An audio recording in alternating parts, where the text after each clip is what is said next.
Hello प्यारे छात्रों, आज के इस वीडियो में हम टेंस और सेंटेंस के बारे में बात करने वाले हैं। टेंस कितने प्रकार के होते हैं और सेंटेंस कितने प्रकार के होते हैं और इसके बीच क्या अंतर होता है, आज के वीडियो में यही बताऊंगा। तो चलिए वीडियो को स्टार्ट करता हूं। टेंस जो बच्चों होता है, जो सेंटेंस का छोटा सा रूप होता है टेंस। सेंटेंस का एक छोटा सा रूप होता है टेंस। तो पहले हम टेंस की बात कर लेते हैं कि टेंस क्या होता है। तो आपका क्वेश्चन रहेगा व्हाट इज टेंस, यानी कि टेंस क्या है। तो पहले हम टेंस के बारे में बात करेंगे। टेंस मतलब टेंस की परिभाषा देख लेते हैं कि टेंस क्रिया का वह रूप है। मतलब आपको लिखना है कि याद करना है, आपको याद रखना है कि टेंस क्रिया का वह रूप है जो किसी कार्य या घटना, समय और उस कार्य या घटना की स्थिति को व्यक्त करता है। मतलब किसी कार्य या घटना के समय, मतलब कोई भी कार्य हो रहा है या फिर कोई घटना घटित हो रही है, उसके समय उसकी स्थिति को व्यक्त करता है। यानी कि उसे ही हम क्या कहते हैं बच्चों, टेंस।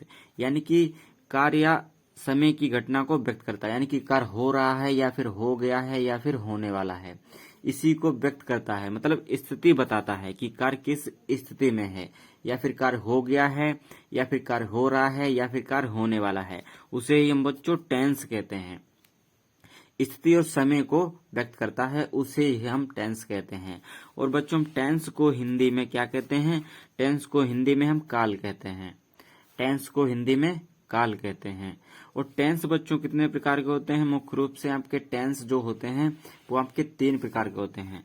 टेंस आपके 3 प्रकार के होते हैं। इसमें जो दिया है, फर्स्ट आपका रहेगा यहाँ पर, ये आपका रहेगा प्रेजेंट टेंस। दूसरा आपका दिया है, इसमें ये आपका पास्ट टेंस होता है और ये आपका फ्यूचर टेंस होता है तीसरा। यानी कि प्रेजेंट जो चल रहा है, मतलब प्रेजेंट जो चल रहा है, पास्ट यानी कि जो था, और फ्यूचर जो होगा यानी कि भविष्य में क्या होने वाला है, उसे हम फ्यूचर टेंस कहते हैं, जो होगा। और पास्ट यानी कि था, प्रेजेंट यानी कि चल रहा है। इसी को हम टेंस के 3 भाग होते हैं इसी प्रकार से। और तीनों भाग के आपके 4-4 पार्ट होते हैं। तीनों भाग के आपके 4-4 पार्ट होते हैं। सिंपल प्रेजेंट, कंटिन्यूअस टेंस ऐसे होते हैं, परफेक्ट टेंस, परफेक्ट कंटिन्यूअस। यानी कि आपके सिंपल टेंस होते हैं, सिंपल टेंस, और दूसरे आपके होते हैं कंटिन्यूअस।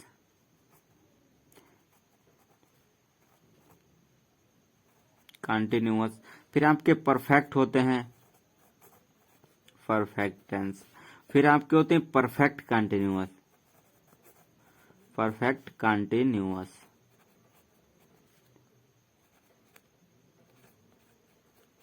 ये आपके 4 भाग होते हैं। यानी कि प्रत्येक टेंस के आपके 4 भाग होते हैं।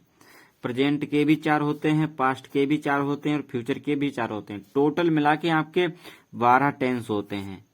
यानी कि टेंस आपके 3 प्रकार के होते हैं, इनके 4-4 भाग होते हैं प्रत्येक के, तो आपके 12 प्रकार के हो जाते हैं। आई होप आपको समझ में आ गया। अब आपकी टेंस के बारे में डिस्कस कर लें, और आपको प्रेजेंट टेंस और पास्ट टेंस और फ्यूचर टेंस, इसकी वीडियो आपको रेगुलरली मिल जाएगी। यानी कि प्रेजेंट इंडेफिनिट प्रेजेंट, यानी कि सिंपल प्रेजेंट को, present continuous, present perfect, present perfect continuous, इसकी आपको रेगुलरली वीडियो मिलेंगी और आपको होमवर्क भी मिलेगा। तो अब हम बात कर लेते हैं कि सेंटेंस, यानी कि टाइप ऑफ सेंटेंस, वाक्यों के प्रकार। सेंटेंस यानी कि वाक्य होता है। अब बच्चों पहला सवाल बनता है कि वाक्य किसे कहते हैं? तो वाक्य हम बच्चों उसे कहते हैं कि शब्दों को क्रमबद्ध रखने पर जो शब्दों का समूह बनता है। मतलब कोई भी शब्द ले लो, उसका जो क्रमबद्ध रखा है, इसका शब्द का समूह बन गया है, उसे ही हम वाक्य कहते हैं। यहाँ से यहाँ तक ये आपका वाक्य हो जाता है। यानी कि शब्दों को क्रम पर रखने पर जो शब्द का समूह बनता है, यानी कि उसे ही हम वाक्य कहते हैं, यानी कि सेंटेंस कहते हैं। और टेंस बच्चों, जो टेंस होता है, जो सेंटेंस का एक छोटा सा रूप होता है। सेंटेंस बड़ा होता है, और जो आपका टेंस बच्चों जो होता है, वो आपका सेंटेंस का एक छोटा सा रूप होता है, टेंस। तो वाक्य आपके जो बच्चों होते हैं मुख्य रूप से 4 प्रकार के होते हैं। वाक्य कितने प्रकार के होते हैं? 4 प्रकार के होते हैं। यानी कि सेंटेंस आपके 4 प्रकार के होते हैं।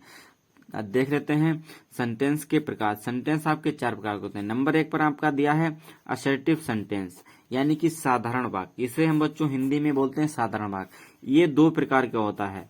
यानी कि ये जो असर्टिव सेंटेंस होता है, ये आपका 2 प्रकार का होता है। इसमें जो 2 होता है वो आपका होता है असर्टिव सेंटेंस में अफर्मेटिव सेंटेंस और नेगेटिव सेंटेंस, यानी कि सकारात्मक वाक्य और नकारात्मक वाक्य, ये आपके 3 प्रकार होते हैं। और सकारात्मक वाक्य बच्चों हम जिसे कहते हैं अफर्मेटिव सेंटेंस। सकारात्मक वाक्य की जो परिभाषा होती है वह वाक्य जिसमें सकारात्मक सूचना मिलती है उसे हम अफर्मेटिव सेंटेंस कहते हैं, यानी कि जिसमें अच्छी सोच मिलती है। और नकारात्मक यानी कि जिन वाक्यों में नकारात्मक सूचना मिलती है उसे हम नकारात्मक यानी कि निगेटिव सेंटेंस कहते हैं। निगेटिव में नॉट जरूर लगा होगा। सकारात्मक वाक्य में जो हमें अच्छी सूचना मतलब सकारात्मक सूचना मिलती है उसे हम अफर्मेटिव सेंटेंस कहते हैं।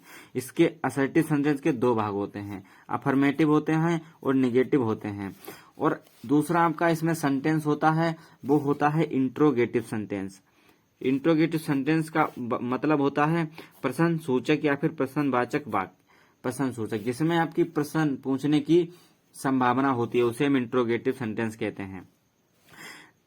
और तीसरा आपका रहेगा इंपरेटिव सेंटेंस, यानी कि आज्ञा सूचक सलाह सूचक वाक्य होता है, इसे हम इंपरेटिव सेंटेंस कहते हैं। इसके भी भाग होते हैं, इनकी आपको वीडियो मिल जाएगी। यानी कि इस वीडियो में हमने रखा है कि टेंस और सेंटेंस के प्रकार, और आपके जो असर्टिव सेंटेंस कितने प्रकार के होते हैं, इंट्रोगेटिव सेंटेंस, इंपरेटिव सेंटेंस, और इसके बारे में आपको वीडियो आगे रेगुलरली मिलेगी।